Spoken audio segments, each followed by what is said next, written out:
Hi, ako nga pala si Charles. Gusto ko lang i-share sa'yo isang kwento na minsan nangyari sa akin. Alam mo yung pakiramdam na hindi mo naman sinadya pero unti-unti kang nahuhulog? Hindi naman siya biglaan eh. Walang dramatic na simula. Walang planong mangyari. Pero habang tumatagal, napapansin mo na lang. Siya na yung hinahanap mo. Sa simpleng chat, sa simpleng kumustahan, gumagaan yung araw mo. At sa totoo lang, hindi ko napansin kung kailan nagsimula. Pero isang araw, inaantay ko na siya. Inaantay ko na yung pangalan niya sa notification.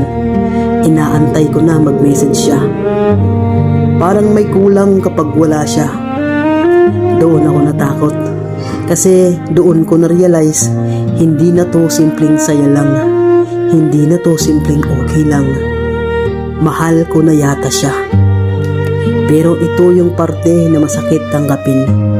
Hindi siya pwede. Hindi dahil ayaw ko, kundi dahil hindi na dapat. May mundo na siyang binuo. May taong nauna na. At may mga bagay na hindi ko pwedeng sirain. Kahit gaano ko pa kagustong ipaglaban yung nararamdaman ko. Kasi anong klaseng pagmamahal yung kaya mong maging dahilan ng sakit ng iba, diba?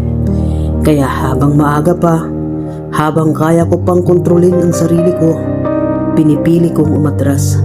Hindi dahil mahina ako, kundi dahil alam kong kapag hinayaan ko pa to, darating yung point na hindi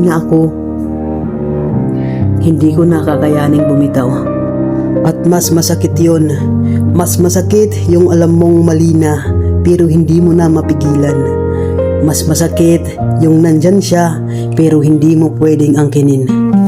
Kaya ngayon, pipiliin ko na lang yung sakit na kaya ko pang kontrolin kaysa sa sakit na lulubog ako.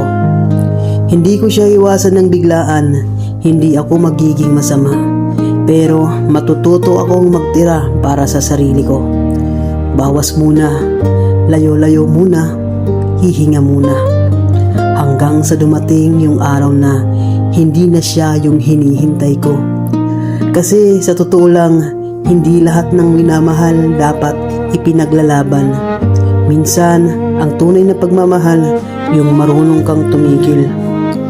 Kaya mas okay nang ako ang umiwas ng maaga kaysa dumating yung point na hindi ko na kayang bumitaw.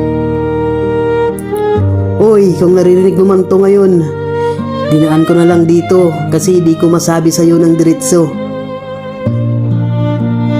Di pa man tayo nagkikita, pero ramdam ko na may gaan na ako ng loob sa'yo. Ingat ka, di ko na susubukan, susuko na ako. Ayaw ko lang guluhin ang mundo mo.